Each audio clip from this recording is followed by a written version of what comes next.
almost 200 years, from 1757 to 1947, Great Britain ruled impassively over India and 1/4 of the land surface of the earth. British rule seemed to many to be God-sent and immutable.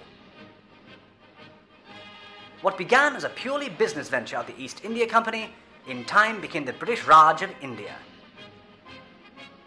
Queen Victoria called India the jewel in the crown of the empire. Indeed, India was known the world over as a great civilization whose name was synonymous with sophistication and class. The British Raj wanted to make the people of India into a race of brown-skinned Englishmen that would be Indian in blood, but English in taste, in morals, in intellect, and in religion. This was Victorian and Edwardian India.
(1896) brought the Great Famine followed by the bubonic plague of 1897, wherein 2.5 million people died in India. These disasters marked the beginning of the decline of the British Raj. Strict and often intrusive measures were taken to subdue the plague. People were harassed, houses were broken into, hosed down, fumigated and limewashed with no concern for the sensibilities of the inhabitants. The police carried out orders with a toughness that on occasion became brutal. Complaints poured in about women being offended and money being stolen. Deaths due to famine and plague escalated at such an alarming rate in 1887 that in Bombay and Calcutta, cremations were hurriedly performed openly in the streets. Thus, the people of India became increasingly dissatisfied with their foreign rulers. Soon after, the movement for independence was born, and political activists like Bala Gangadhar Tilak, Mahatma Gandhi, Pandit Nehru, Jinnah, Bhagat Singh, Subhash Chandra Bose, Aurobindo and others took the stage. From time to time, there were demonstrations protesting British rule and occasional outbreaks of violence. These were promptly suppressed by British force that was sometimes fatal, such as the massacre at Jallianwala Bagh, where 379 men, women and children were killed, and 1,560 fell wounded.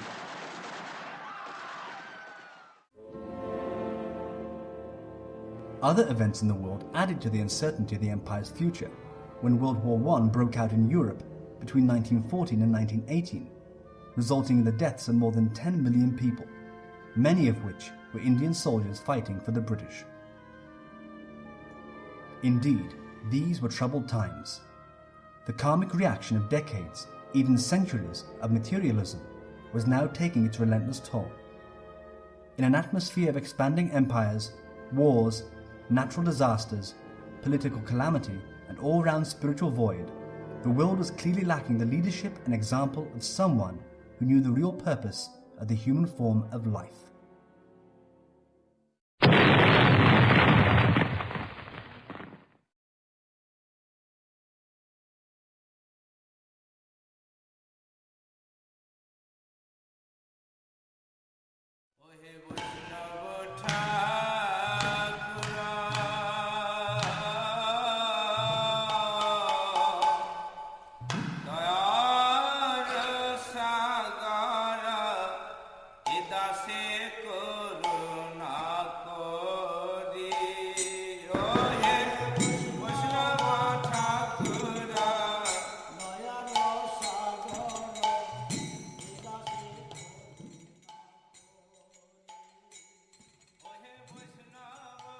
During the early part of the 20th century, there occurred a unique event in the spiritual history of modern India.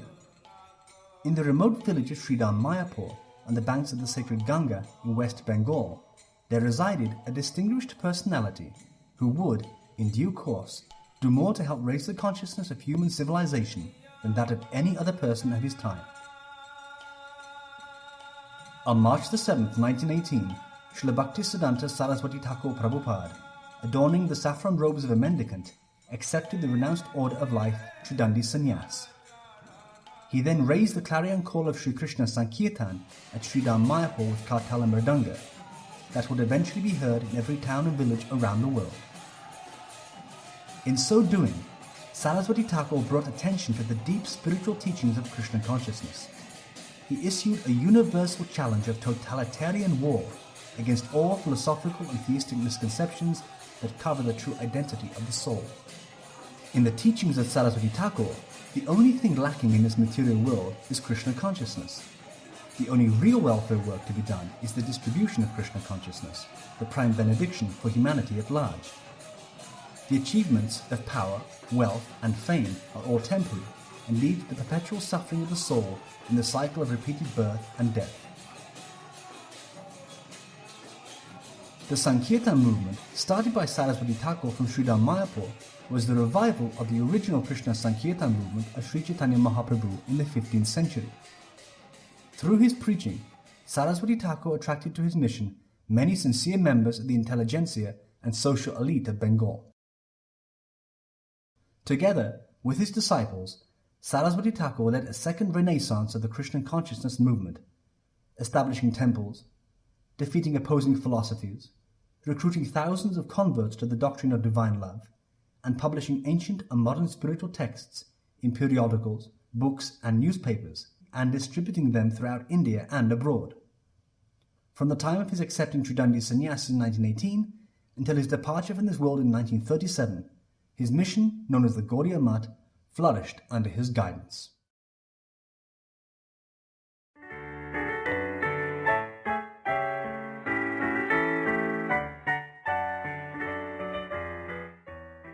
Bhaktisiddhanta Saraswati Thakur Prabhupada was born in Orissa at Jagannath Puri on February 6, 1874, as the seventh child of Bhaktivinoda Thakur and Srimati Bhagavati Devi. Bhaktivinoda Thakur was a government official and was in charge of the Jagannath temple in Puri. In his spiritual life, Bhaktivinoda was a great pioneer of the Krishna consciousness movement. At the time, when the teachings of Sri Chaitanya Mahaprabhu had all but been lost or distorted by unscrupulous persons, such as the Saki beggars, Bhaktivinoda began publishing numerous papers, journals, and books, establishing the pure teachings of Sri Chaitanya. By his personal character, he restored dignity to the Gaudiya Vaishnava community. Bhaktivinoda prayed fervently to Lord Jagannath to kindly send him someone who would be capable of preaching the message of Sri Chaitanya. Upon the birth of his seventh child, Bhaktivinoda realized after observing a series of divine events that his newborn son was indeed the answer to his prayers. Accordingly, Bhaktivinoda named his son Bimala Prasad, meaning the mercy of Lord Jagannath, or one who revealed to the world the pastimes of the Supreme Lord.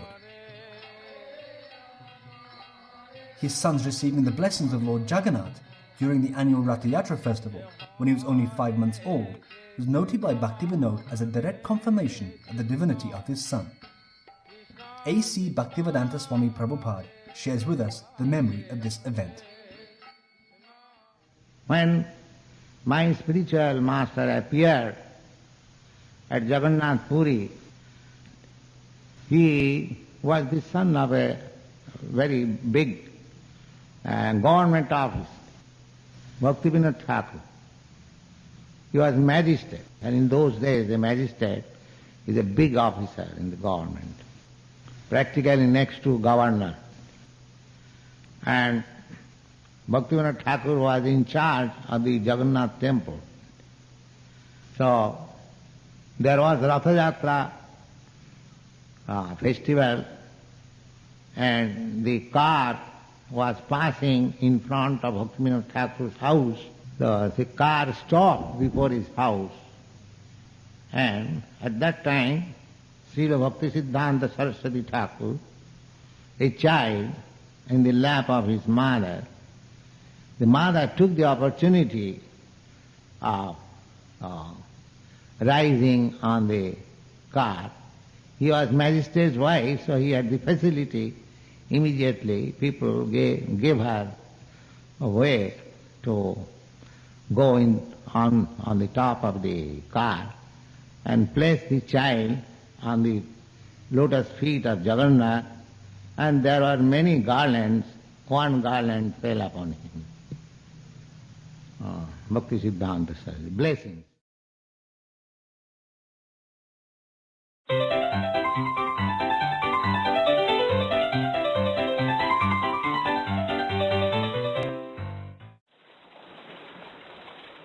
Bhaktivinoda Thakur moved his family to Calcutta the same year as Saraswati Thakur's birth, and later, in 1881, Bhaktivinoda constructed Bhakti Bhavan, the family's residence and place of bhajan. While digging the foundation for the house, Bhaktivinoda found a Kurma Shalagram Shila. He then placed 7-year-old Saraswati Thakur in charge of the daily worship of the Shalagram, which still remains at Bhakti Bhavan. Saraswati Thakur was indeed an exceptional personality who always showed keen interest in spiritual life. By the age of 7, he was assisting his father in proofreading the Sajanatoshini, a monthly spiritual journal. That same year, he received Harinam initiation with Tulsi beads and Narasingha mantra from Bhaktivinoda. As a primary student at the Sri Rampur Christian Missionary School, Saraswati Thakur quickly mastered his general studies. Later, in 1885, while under the tutelage of Pandit Mahesh Chandra Chudamani and Pandit Sundarlal, he excelled in Sanskrit, mathematics and Vedic astrology. He was thus awarded the honorific title of Siddhanta Saraswati, meaning one whose knowledge and scholarship are blessed by the goddess of learning. That title was to remain with him for life. In 1887, Bhaktivinoda Thakur was posted in government service at Krishnanagar. During that time, he began visiting Navadvip town. On one such visit to Navadvip, Bhaktivinoda was staying at the Rani Dharamshala when he had a vision of Yogapith, the birth site of Sri Chaitanya. One Saturday evening, Bhaktivinoda was sitting on the roof of the Dharamshala in Navadvip. Across the Ganga, in the direction of Mayapur, Bhaktivinoda saw an effulgent glow. Within that divine effulgence appeared the Adbhut Mandir, a wonderful temple surrounded by light. Bhaktivinoda was utterly amazed. The following Saturday, Bhaktivinoda went to the area of Mayapur, where at night he again had a wonderful vision of the Adbhut Mandir. He spent the next day wandering all over the area. The elderly locals told him that this was indeed the location of Sri Chaitanya Mahaprabhu's birth. They pointed out an extensive mound covered with tulsi plants as the actual site of the Lord's appearance. However, in Navadvip, the findings of Bhaktivinoda were opposed by caste Brahmanas, who claimed that the birth site of Sri Chaitanya was actually Prachin Mayapur in modern Navadvip town. But according to Bhaktivinoda's research, utilizing old maps of Ganga Govinda Singh, and authentic manuscripts of the Chaitanya Bhagavat, Bhakti Ratnaka, and Navadvip Parikram Padati, he was certain that Mayapur was located on the eastern bank of the Ganga. He also discovered that the present town of Navadvip, situated on the western bank of the Ganga, was not more than 100 years old. Thus, Prachim Mayapur in modern Navadvip could not be the birth site of Sri Chaitanya.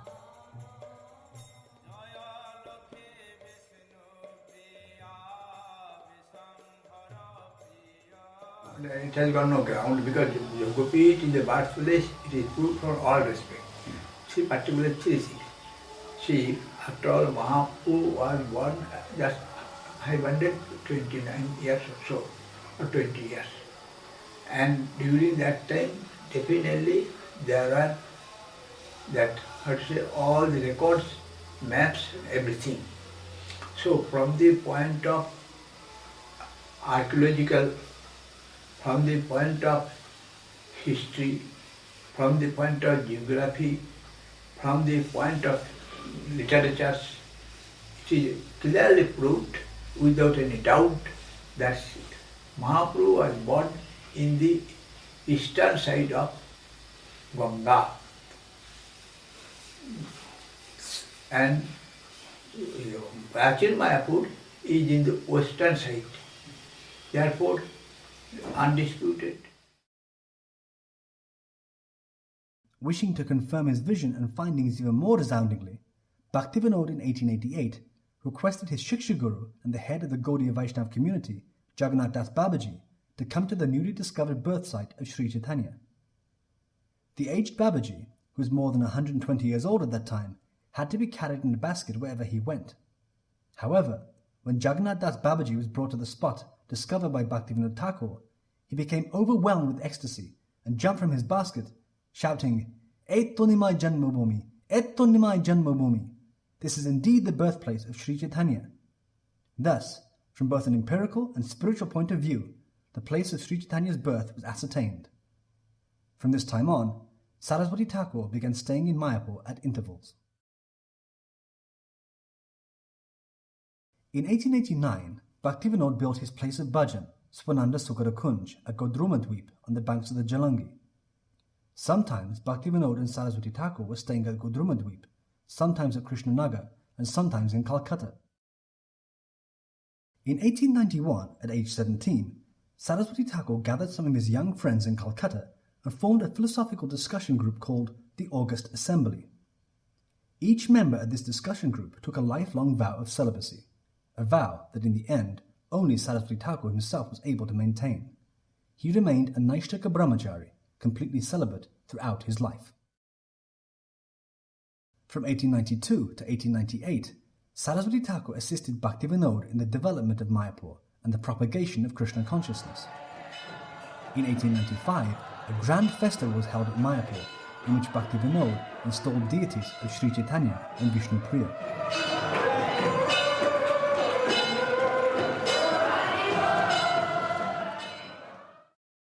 In 1896, Bhaktivinoda prepared a small Krishna-conscious publication for sending to the West, entitled Sri Chaitanya Mahaprabhu, His Life and Precepts. The small booklet was sent to the Royal Asiatic Society in London and to several universities in the United States and Canada. Bhaktivinoda was eager to spread the teachings of Sri Chaitanya among the educated people of the West. Bhaktivinoda Thakur could see that there is also some sincerity in the Western search for truths and answers to the mysteries of life. And he knew that there were the answers in the Vedas, in the transcendental tradition. So he surely appreciated that an effort should be made to convey this message in a language people could relate to. News of the American Transcendentalist movement had reached India, and Bhaktivinoda dreamed of one day seeing Western scholars and philosophers come in contact with the teachings of Sri Chaitanya. When Bhaktivinoda published Sri Krishna Samhita in Sanskrit and Bengali in 1880, he had sent copies to scholars like Ralph Waldo Emerson in America and Reinhold Rost in London. Now, with the publication of Sri Chaitanya Mahaprabhu, His Life and Precepts in English, Bhaktivinoda was optimistic that the message of Mahaprabhu would soon be taken up on Western shores. Sri Chaitanya Mahaprabhu had himself predicted that the holy name of Krishna would be sung in every town and village of the world, and Bhaktivinoda was anxious to see this happen. Also, the year Sri Chaitanya Mahaprabhu, his life and precepts, was sent to the West, another great Gaudiya Vaishnava personality was born in Calcutta, who in the latter half of the 20th century would fulfill the desires of Bhaktivinoda and Saraswati Thakur by preaching the holy name of Krishna in every town and village around the globe. That great personality was Abhay Charan De, later to become known as A.C. Bhaktivedanta Swami Prabhupada.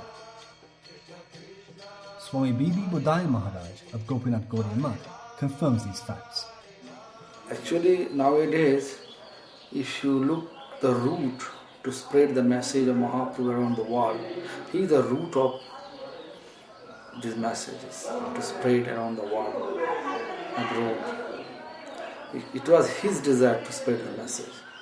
First Mahaprabhu's desire, then Bhaktivinoda Thakur's desire, and Prabhupada's desire, and he was trying to spread, and his desire, Bhaktivedanta Swami Prabhupada, he going out by his power, by his grace, he spread the message around the world. While staying in Calcutta, Saraswati Thakur studied Sanskrit at the Calcutta Sanskrit College, and he studied Vedas under Pandit Prithvidas Sharma. During those years, Saraswati Thakur manifested a strong tendency towards renunciation and informed his family and teachers that he had no intention of taking up householder life. In 1898, Saraswati Thakur accompanied Bhaktivinoda on pilgrimage to Gaya, Benares and Prayag. After returning to Swananda Sukara Kunj in Gudrumadweep, Saraswati Thakur, then 24 years old, met his spiritual master, Gaurkishore Das Babaji, for the first time. It was at Swananda Sukara Kunj that Saraswati Thakur would have repeated opportunities to associate with the most elevated Vaishnavas of his time, Bhaktivinoda Thakur, Jagannath Das Babaji, Vamsi Das Babaji and Gaurkishore Das Babaji.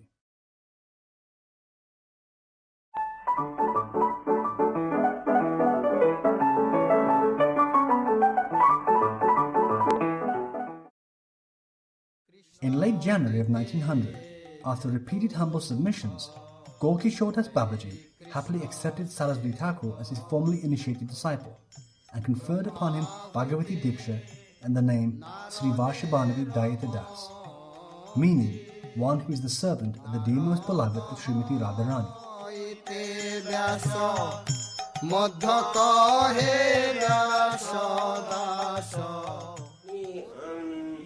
মানে ভক্তিবিনোদ ঠাকুরেরও ইচ্ছা ছিল যে গৌরকিশোর বাবাজি মহারাজকে উনি যে আমার নিজের ছেলে তো এই জন্য উনি একটু সংকোচ করেছিলেন যে আমার ছেলেকে তাহলেও উনি নৃসিংহ মন্ত্র দিয়েছিলেন নৃসিংহ মন্ত্র হরিনাম প্রথমে উনি দিয়েছিলেন ভক্তিবিনোদ ঠাকুর প্রভুপাদকে দিয়েছিলেন তারপরে গৌরকিশোর বাবাজি মহারাজকে ভক্তিবিনোদ ঠাকুরের কাছে ভাগবত শুনতে আসতেন সানন্দ সুখদ করিয়ে ওপারে সবই বলবে তা ভক্তিবিনোদ ঠাকুর দেখলেন গৌরকিশোর বাবাজি খুব ভালো সেন্ট ভেরি গুড সেন্ট এটা ওনার ইচ্ছা যে তাহলে আমার ছেলেকে এনার কাছ থেকে দীক্ষা নিজের ছেলে তো প্রভুপাদ সরস্বতী ঠাকুর এই জন্যে নিজের ছেলে হিসাবে আর দেখলেন ইনি গুড সেন্ট দিয়ে আর সরস্বতী ঠাকুরেরও খুব ইচ্ছা হয়েছিল যে গৌরকিশোর বাবাজি মহারাজের কাছ থেকে নিয়ে In 1902, Saraswati Thakur returned to Jagannath Puri with Bhaktivinoda, where he came into conflict with the Kirtan party led by Radha Raman Charan.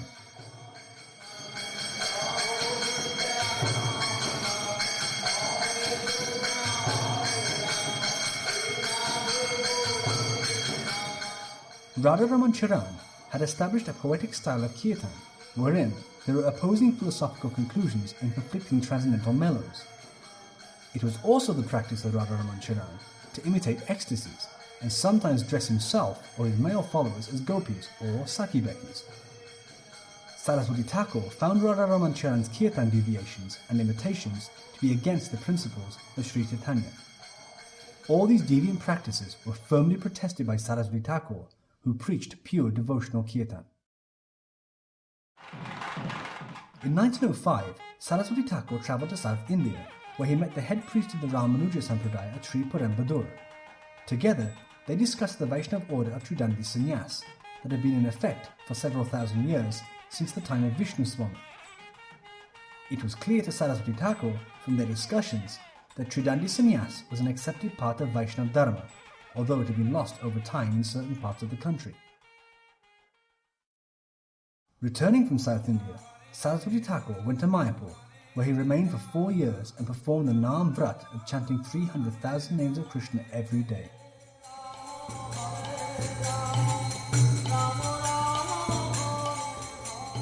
Mahaprabhu is the only person who came into this world to give lift to all people by chanting Harinam Sankirtan.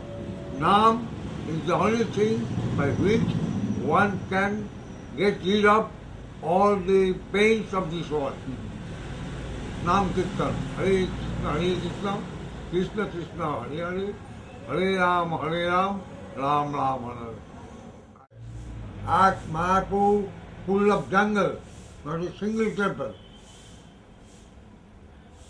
Prabhupada used to stay in the Bhajan Kuti, which was at that side, but only one room that was constructed by mud. And on the top floor, in the jungle, there is no road, no road at all. We have to walk from Hurudhat. That is, by crossing the Ganges, we have to go by foot. Nothing else. No cart. No cow cart. Later on, cow cart started. When I first went there with my father, at that time there was no cow cart. No question of bus, motor, road, electricity.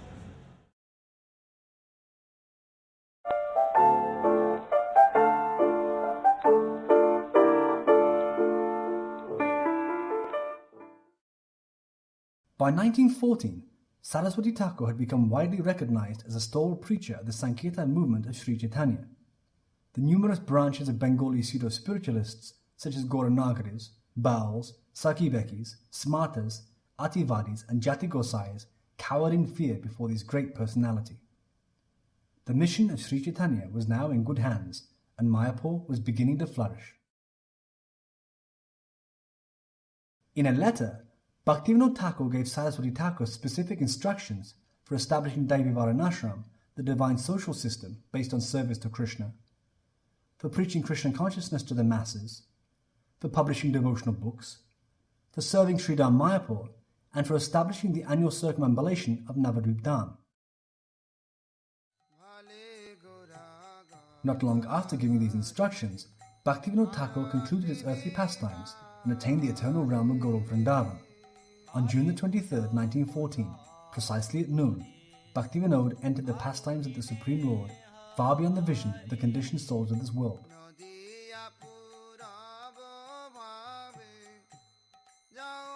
The next year, on November the 17th, 1915, Gaurkishore Das Babaji also left this mortal world for the eternal pastimes of the Supreme Lord. Saraswati Thakur then placed his Gurudev's body in Samadhi. Within 2 years, both the Gurus of Saraswati Thakur, Gaurkishore Das Babaji and Bhaktivinoda Thakur had departed from this world. Saraswati Thakur felt deep separation from his affectionate Gurus and was thus thinking how he would be able to fulfill the desires of his spiritual masters. Then, one night, while contemplating the instructions of Bhaktivinoda Thakur, he saw a vision that Sri Chaitanya had arrived at Yogapith temple with all his associates, amid the sound of Krishna Sankirtan. With him, the 6 Goswamis, Jagannath Das Babaji, Bhaktivinoda Thakur and Gaurkishore Das Babaji, all of whom spoke encouraging words for Saraswati Thakur to boldly preach the message of Sri Chaitanya and assured him of all success. Soon after, Saraswati Thakur found a piece of torn paper carried by the wind. The paper contained a verse from Chaitanya Charitamrita, wherein Sri Chaitanya Mahaprabhu instructs Sanatana Goswami. From this verse, Saraswati Thakur derived 4 codes that would become the foundation of his missionary activities: to publish Krishna conscious literature, to teach the principles of devotional service, to open centers for the cultivation of Krishna consciousness, and to teach people how to perform renunciation. That same year, Kunja Bihari Vidyabhushana became a disciple of Saraswati Thakur and began assisting him in spreading Sri Chaitanya's message. Kunja Bihari Vidyabhushana, later to become Bhaktivilas Tirtha Maharaj, became the head organizer and manager of all of Saraswati Thakur's preaching efforts.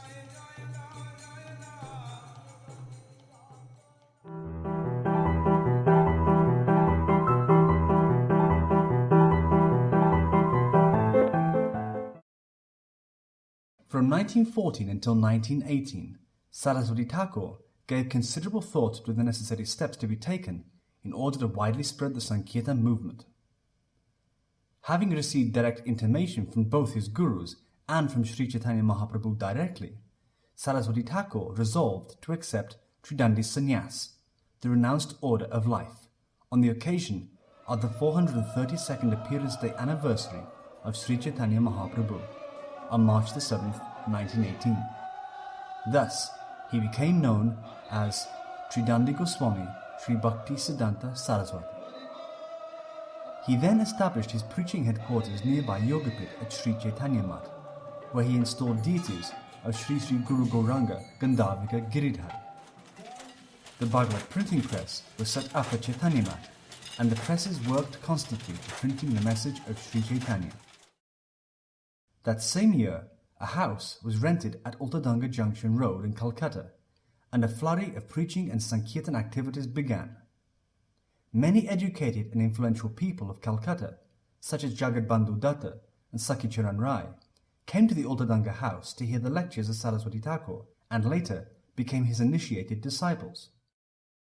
The place of preaching was called Bhaktivinod Asana, meaning the place of the conception of Bhaktivinod. Soon thereafter, he awarded Tridandi Sannyas to Sri Jagadish Bhakti Pradeep, a disciple of Bhaktivinoda Thakur, and conferred upon him the title Bhakti Pradeep Tirtha. Tridandi Sannyas is the lifelong vow of unconditional service to the Supreme Lord, with body, mind and words. In 1920, the deities of Sri Sri Gaura Vinod Ananda were installed at Bhaktivinod Asana in Calcutta, and the spiritual institution for the widespread propagation of the Sankirtan movement under the name Gaudiya Mat officially started. In 1921, the annual Navadvip Mandal Parikram began from Yogapit, and thousands of pilgrims and devotees attended. In 1924, the first Vyasa Puja, celebrating the 50th Appearance Day anniversary of Saraswati Thakur, was held at the Gaudiya Mat in Calcutta. In 1925, during the Navadvip Mandal Parikram, Saraswati Thakur and his disciples were physically attacked by an angry mob of caste-conscious Brahmins, Pandits and hired thugs in Navadvip. At that time, Vinod Viharidas, later to become Bhakti Pragyan Keshav Maharaj, performed the heroic act of exchanging dress with Saraswati Thakur and diverting the mob while Saraswati Thakur was taken to safety. That year, the Vyasa Puja of Saraswati Thakur was held in Kathak in Orissa, and he was given the title Prabhupada, meaning at whose feet many masters have taken shelter. 1926 and 1927 saw the publication of the daily Bengali newspaper Nadia Prakash and the monthly English journal The Harmonist. Not a day went by, nor a moment in a day, where Saraswati Thakur was not preaching and propagating the message of Sri Chaitanya. He gave much importance to the publication of Krishna conscious literature and called the printing press the Brihat Mridanga. Saraswati Thakur often said that the Kartala Mridanga in Sankirtan can be heard nearby, but the printing press can be heard around the world. In the course of 18 years, from 1918 to 1937, Saraswati Thakur published important literatures of the 6 Goswamis, such as Bhakti Rasamrita Sindhu, Hari Bhakti Vilas, and Sakriya Sa Deepika. He published the Bhagavad Gita commentaries of Vishwanath Chakravarti Thakur and Baladev Vidyabhushana. He also published Vrindavan Das Thakur's Chaitanya Bhagavat, Krishna Das Kaviraj Goswami's Chaitanya Charitamrita, all the works of Bhaktivinoda Thakur, the 5th chapter of Brahma Samhita, and Sri Vyasadev's Srimad Bhagavatam. Saraswati Thakur's writing and publishing was indeed monumental.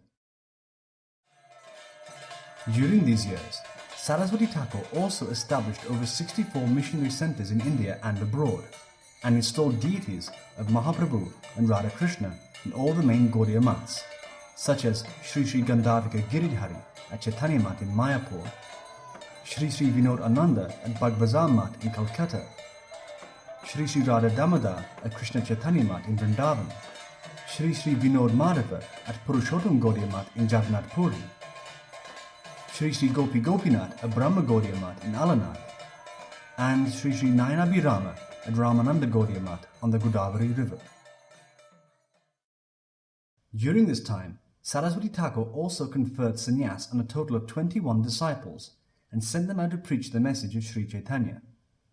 Some of his prominent sannyasi disciples were Sri Bhakti Pradip Tirtha Maharaj, his first sannyasi disciple, Sri Bhakti Hriday Ban Maharaj, his leading preacher in Europe, Sri Bhakti Rakshak Sridhar Dev Goswami Maharaj, the guardian of pure devotion, Sri Bhakti Vivek Bharati Maharaj, a great preacher of Srimad Bhagavatam, and Sri Bhakti Vichar Yajavara Maharaj, the last initiated sannyas disciple of Saraswati Thakur. After moving the deities from Ultadanga Junction Road to the newly constructed temple at Bag Bazaar, Saraswati Thakur opened the first theistic diorama exhibition in Mayapur during the 1930 Gaurapanima festival. The dioramas depicted the pastimes of Lord Chaitanya and the principles of devotional service. In 1932, Saraswati Thakur travelled to South India again, where he preached the Sankirtan movement of Sri Chaitanya and established the worship of Sri Chaitanya's lotus feet in several important holy places, such as Mangalagiri, the place of Lord Narasingha, and Kovur, where Sri Chaitanya met Ramananda Rai. He travelled with a few of his disciples as far south as Mysore and Uti. At Uti, he wrote the forewords to Sri Brahma Samhita and Sri Krishna Chaitanya by Professor Nishikant Sanyal. At Mysore, he was the honoured guest in the palace of the king Krishna Raj Vodya. During his stay in Mysore, Saraswati Thakur lectured on the principles of Srimad Bhagavatam at the Maharaja's Sanskrit College and visited several of the local temples such as Nanjangud and Sri Rangapatna on the banks of the Kaveri River. Saraswati Thakur was keen to preach Krishna consciousness to Westerners. In his travels throughout India, he sometimes discussed philosophy and religion with persons like the German scholar Dr. Magnus Hirschfeld, Sir William Malcolm Haley, Governor of the United Provinces, and Professor Albert Southers from Ohio State University. Saraswati Thakur often made elaborate arrangements for Westerners to come to Mayapur to hear the sublime teachings of Sri Chaitanya. From South India, Saraswati Thakur returned to Bengal, where he laid the foundation stone at the house of Advaita Acharya in Mayapur. The Bhaktivinoda Institute, an educational foundation for the residents of Sridham Mayapur, was also opened that same year, and many students were admitted.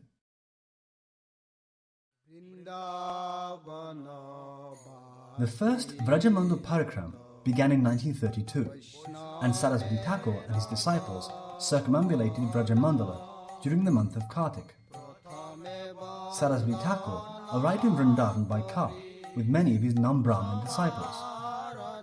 This created quite a stir among the caste Goswamis of Vrindavan, and all the main temples closed their doors in protest. Only the Radha Raman temple opened its doors and welcomed Saraswati Thakur and his disciples.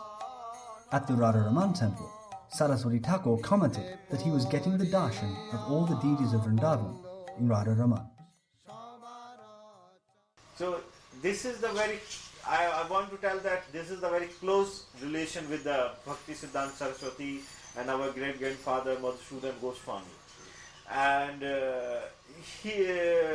they have together, they have preached together all over the India. At that time, the Arya Samajis, they were very powerful, and they want to criticize about that deity worship and our Gaudiya Vaishnava cult. They don't accept that Mahaprabhu was the incarnation of Radha and Krishna. They have said that only the Mahaprabhu was the great personality, but not the incarnation of Radha and Krishna. But our great-grandfather and Bhaktisiddhanta Saraswati, they have proved with the scriptures that Mahaprabhu was the incarnation of Radha and Krishna. And they have given the challenge to Arya Samajis. And they have defeated them, and they have accepted that Mahaprabhu was the incarnation of Radha and Krishna. So, at that time, that all the temples, they have allowed Bhaktisiddhanta Saraswati. After that, he can visit all these Gaudiya Vaishnava temples and other temples, and he has visited and he has given the respect from the temples and the local Gaudiya Vaishnava sadhus. At Radhakund, Saraswati Thakur established a house for the residence of his gurus Bhaktivinoda Thakur and Gorakishore Das Babaji. He said that he and his disciples should only stay there to serve the higher Vaishnavas, and that their place of residence should be at Govardhan Hill, a little distance away. Saraswati Thakur always cautioned his disciples not to intrude upon the higher Lila of Krishna. First deserve, then desire. Do not try to go to the higher plane with your impurities. First, purify your heart with Nam Sankirtan, the holy name of Krishna. Unlike other so-called gurus and Siddha Purushas of his time, Saraswati Thakur did not allow his disciples to discuss the details of Krishna's amorous love with the gopis, although Saraswati Thakur did indeed have many highly qualified disciples. He was particularly disturbed if he heard that any disciple was discussing Ras Lila. Saraswati Thakur also did not allow his disciples to read such books as Gita Govinda, Ujjvala Nilamani, or Govinda Lilamrita. Saraswati Thakur's caution was Matala Harijana Vishaya Range, Pujala Ragpata Gaurava Bange. Always worship the path of Ragamag, spontaneous devotion. Do not rush ahead. Keep yourself a little distant and below. One who transgresses these instructions will be cast down. That was the motto of Gaudiya Math. Why people were objecting? Why they were objecting? Because he was distorting the teachings? Or he was pointing out the distortion? After all, if you really want to take and put in a nutshell what he taught about the Gaudiya Vaishnavism was, we should practice Gaudiya Vaishnavism without any hypocrisy. This is what he said. I am the enemy of hypocrisy, especially when it comes in the name of Gaur. This was really what he amplified. This point, and there was a lot of it, and therefore there was a lot of objection. And then when they object, he roared louder. They used to call him his disciple Singha Guru, Lion Guru. Like a lion, he roared back louder. He was not about to be intimidated by any such objections. And then they would cite the philosophy and question his initiation and this and so many things. Doctrines came up in opposition to him. So many fine, detailed points, ignoring his emphasis on being the enemy of hypocrisy, and emphasis on a serving disposition, rather than just collecting information about Radha and Krishna Lila. Actually cultivating self-sacrifice. And this is what this monk order was about, self-sacrifice. And somebody could sit happily in the dham, in the holy place, and get chapatis and rice and chant Hare Krishna. No, send them to England with nothing. Send them to America with nothing, these monks. Let them live only on their faith in Krishna. Krishna will provide. Faith in the name of Krishna. That's what my Guru Maharaj did on his order. And see what happened from that. Who has life, he said, that person can preach, can explain these things. They had life. They were giving life to Gaudiya Vaishnavism. We can embrace Bhaktisiddhanta Saraswati Thakur and live in Gaudiya Vaishnavism, reject him and die to what it's all about, no matter how much information we may have about it, how well we can speak theoretically about it. In 1933, Saraswati Thakur sent his first envoys to Europe via London, preached the message of Sri Chaitanya. Bhakti Hriday Ban Maharaj and Bhakti Pradeep Tirtha Maharaj set sail from Bombay with the blessings of Saraswati Thakur to preach and propagate Krishna consciousness in the West. They were armed with the blessings of the Bhagavad Sampradaya and the book Sri Krishna Chaitanya by Professor Nishikant Sanyal. In London, Saraswati Thakur's preachers held programs at Albert Hall and met with British royalty such as King George V and Queen Mary. They also met with the Archbishop of Canterbury and the distinguished Lord Zetland. Travelling to Germany, Saraswati Thakur's preachers met with Reich Chancellor Adolf Hitler and his ministers such as Herr Joseph Goebbels.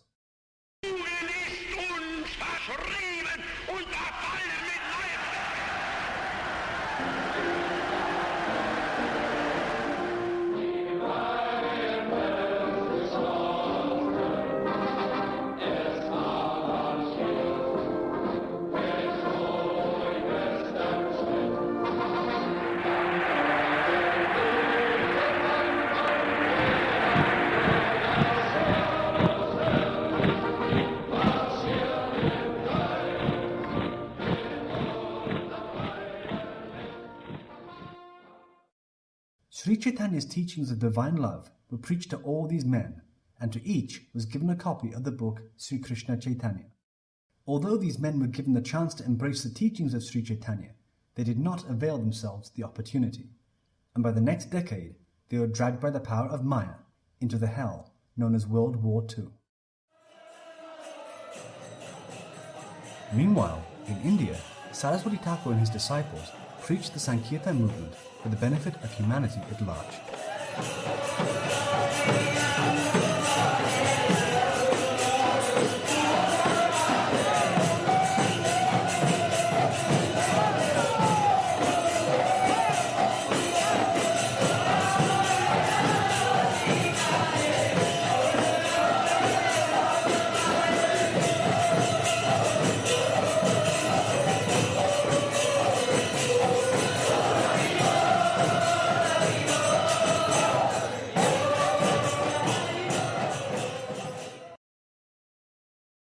In August of 1933, a grand festival was held at Sri Chaitanya Mat in Mayapur, and all the Gaudiya Mat preachers from around India attended. In this rare silent film footage, Saraswati Thakur is seen delivering a lecture from Srimad Bhagavatam, extolling the principles of pure devotional service. Saraswati Thakur stressed that a life of service and sacrifice for Krishna is the root cause of spiritual advancement. To all who attended his lectures, he bestowed the blessing of Mahaprabhu and Krishna. In 1934, the construction of the Adbhut Mandir at Yogapit in Mayapur began. While digging the foundation for the temple, a deity of Adokshija Vishnu was unearthed. The eminent archaeologist Sri Ram Prasad Chanda ascertained the age of the Adokshija Vishnu deity to be that of the era of Sri Chaitanya. Thus, it was determined that the Adokshija Vishnu deity was the household deity of Jagannath Mishra and Sachi Mata, the parents of Sri Chaitanya, further confirming the site as the birthplace of the Supreme Lord. The next year, the Adbhut Mandir was completed due to the magnanimous contributions of Sri Sakhicharan Bhakti Vijay, who bore the entire expense of the temple. The grand opening was held on Gaura Purnima in 1935 and was attended by thousands of devotees and pilgrims who performed loud Krishna Sankirtan. The festival was also attended by the king Maharaja Bir Bikram Kishore Dev Bahadur of Tripura state. The Maharaja commented that he was pleased to see the developments of Sri Chaitanya's birthplace. With the opening of the skyscraper temple at Yogapit, it was concluded by all that Saraswati Thakur had indeed fulfilled the vision of Bhaktivinoda Thakur by building the Adbhut Mandir.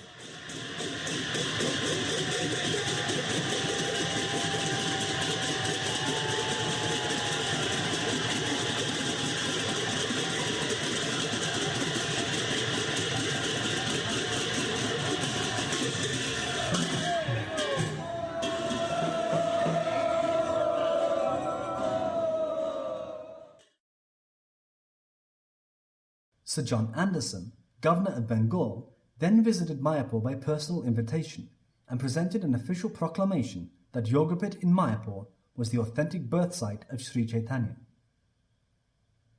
News of this came as the death blow to the Sahaja and caste Brahmin communities of Navadvip. In September of 1935, Bhakti Hriday Ban Maharaj returned from preaching in Europe and was greeted with a grand reception in Howrah Station in Calcutta. With Ban Maharaj were two German scholars, Baron von Goethe and Herr Ernst Schulze. In due course, Ernst Schulze fully embraced Gaudiya Vaishnavism and became Sadananda Das, an initiated disciple of Saraswati Thakur. Saraswati Thakur was happy upon the return of his preachers from Europe, but still remained anxious that someday strong preachers should become permanently established in Western countries. In October 1936, Saraswati Thakur went to Jagannath Puri, where he began to manifest the pastimes of his departure from this world. In Puri, he stayed at Chattagaparvat and preached vigorously to his disciples and visitors. During one confidential discourse, he mentioned that we will not live in this world very long, and that if we can die while continuously doing Krishna Kirtan, then our birth will have been successful. We are only carriers of the message of Sri Chaitanya. In December, Saraswati Thakur returned to Calcutta and stayed at Bagbazar Gaudiya Math. It was here that he gave his last instructions to his disciples. Always preach the message of Sri Rupa Raghunath, the followers of Sri Chaitanya. Our only desire is to become the dust at the feet of the followers of Sri Rupa Raghunath.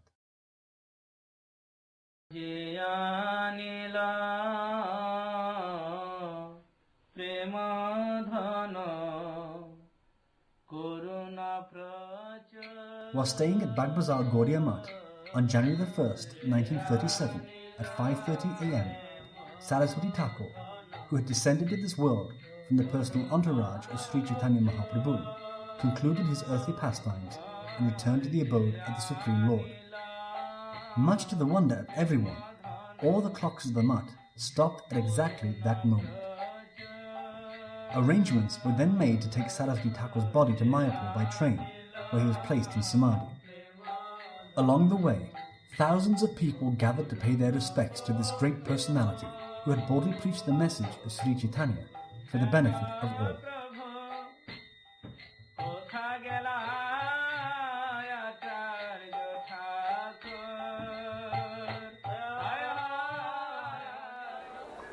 A special train from Calcutta to Krishnanagar was arranged, and from Bagbazar Math we carried his holy body to Salda station. From there, there's a special train to Krishnanagar. From there, on the roof of a bus, came to this Sarvganja Ghat. From there, we crossed the Saraswati river, and then again we carried by our shoulder to the Math. And there, this place of Samadhi. In the morning we reached, the whole day it took to come from Calcutta, to come to Chaitanya Math. About 7, 8 o'clock we reached Chaitanya Math at night. Then the digging of the grave was begun. We were engaged in that ourselves. Then early morning, of course, he was blessed, and there I still remember this dignified figure of an Acharya. He sat in a very dignified position and a very glazing color. His complexion was fair, but after 24 hours, when he was made to sit on a asana, a dignified position of an Acharya, was tall and fair and thin. and very soft body. Then of course the salt was given around, and then the salt and the earth came to. After this, he's sitting, I came out. I could not stand to cover his head. I came out, and then I again covered. The tulsi plant was put there, and we all circumambulated with some song and some reading of Bhagavatam, Haridas Thakur. I especially requested, who was chanting the conclusion poetry in Chaitanya Charitamrita commentary made by himself. Prabhupada has his own bhashya in Chaitanya Charitamrita, and in the conclusion he composed a poem, very sweet and very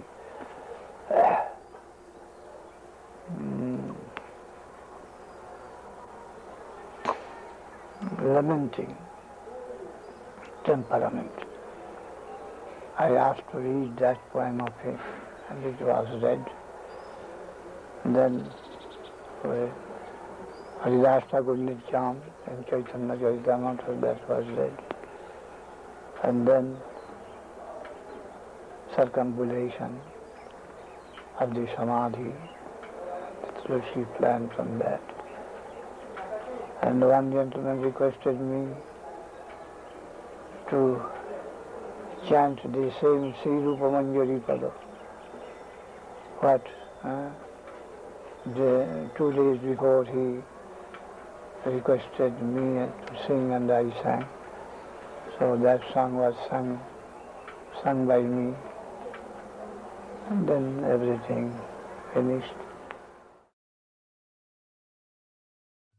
Rupa Manjari Pada Sei Mara Sampada, Rupa Manjari Pada Sei Mara Sampada, Sei Mara Bhajana Puja, Sei Mara Bhajana Puja, Sei Mara Pranadhan, Sei Mara Yadharan, Sei Mara Pranadhan, Sei Mara Yadharan, Sei Mara Jivane Jivan, Sei Mara Jivane Jivan, Sei Mara Rasanidhi, Sei Mara Vancha Siddhi, Sei Mara Rasanidhi, Sei Mara Vancha Siddhi, Sei Mara Vedero Dharan, Sei Mara Vedero Dharan, Sei Brata, Sei Tap, Sei Mara Mantra Jap, Sei Brata, Sei Tap, Sei Mara Mantra Jap, Sei Mara Dharma Karan.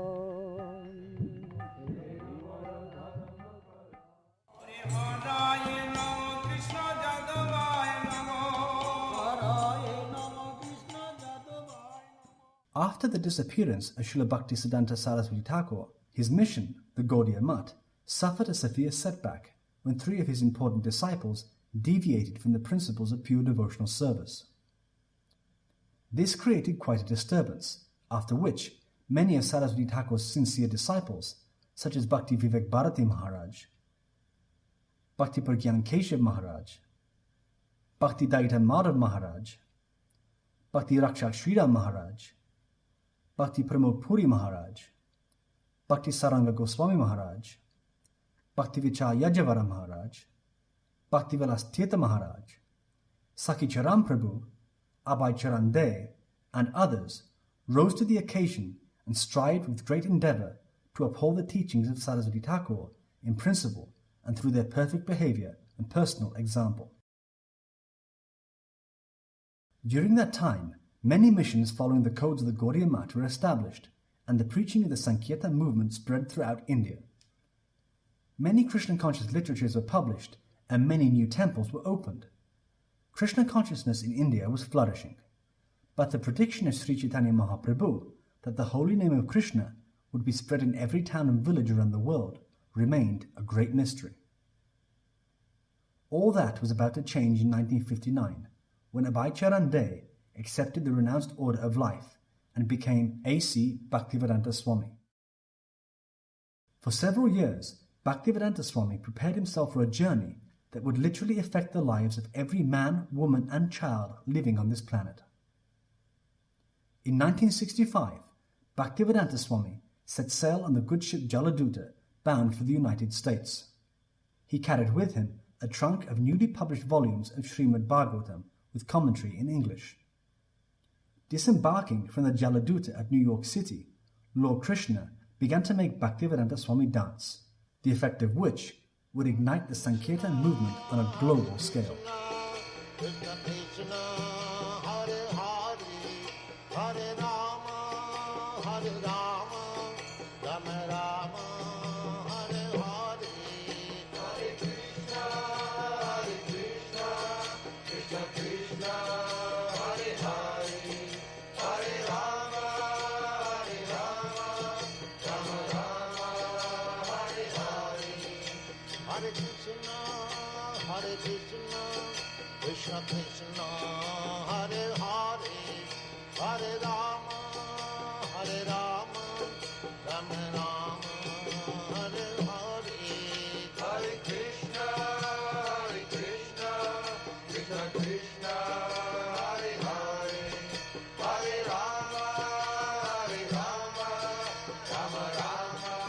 In 12 short years, Bhaktivedanta Swami, then known as Bhaktivedanta Swami Prabhupada, was responsible for millions of Krishna conscious literatures being distributed in dozens of languages around the world. Temples and places of worship were established, prasadam, the mercy of Lord Krishna, was distributed to millions, and thousands of Western men and women embraced the holy name of Krishna and the teachings of Lord Chaitanya. Take advantage of this movement, make your life perfect, go back to home, back to Godhead. Hare Krishna, Hare Krishna, Krishna Krishna, Hare Hare, Hare Rama, Hare Rama, Hare Krishna, Hare Krishna, Krishna Krishna, Hare Hare, Hare Rama, Hare Rama, Rama Rama, Hare Hare.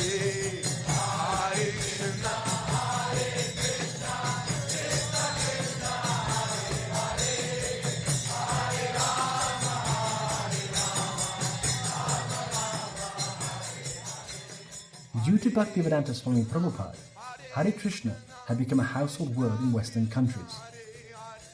Bhaktivedanta Swami Prabhupada commented many times that his success was only due to the blessings of his spiritual master, Bhaktisiddhanta Saraswati Thakur.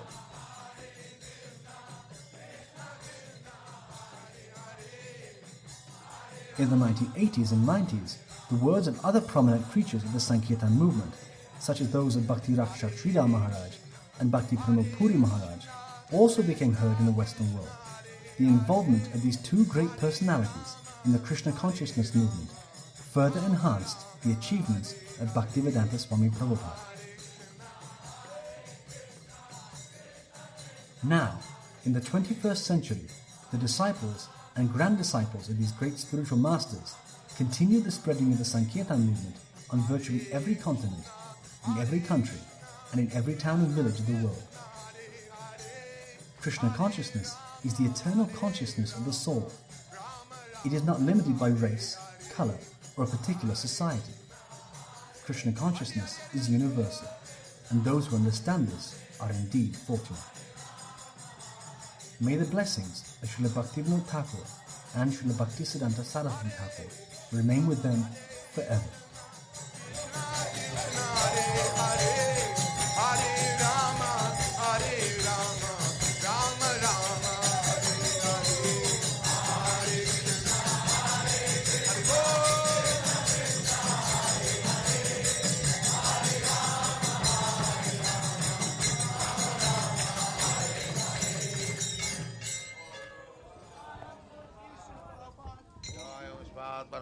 परिपराजगाचार्य सतर सदस्यमान भक्ति सिद्धांत सरस्वती गोस्वामी प्रभुपाद की जय।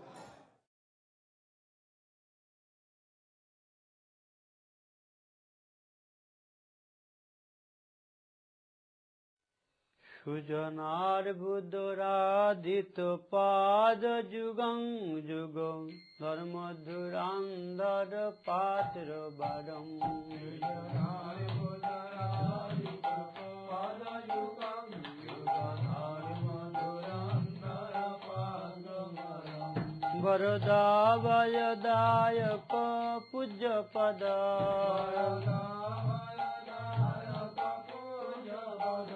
প্রণমামি সদা প্রভু পাদ পদম প্রণমামি সদা প্রভু পাদ পদম প্রণমামি সদা প্রভু পাদ পদম ভজনোর্জিত সর্জন সঙ্গপতি পতি সাধিত কারুণিক গতি ভজনোর্জিত সর্জন সঙ্গপতি পতি সাধিত কারুণিক গতি অতি বঞ্চিত বঞ্চকা চিন্তা পদ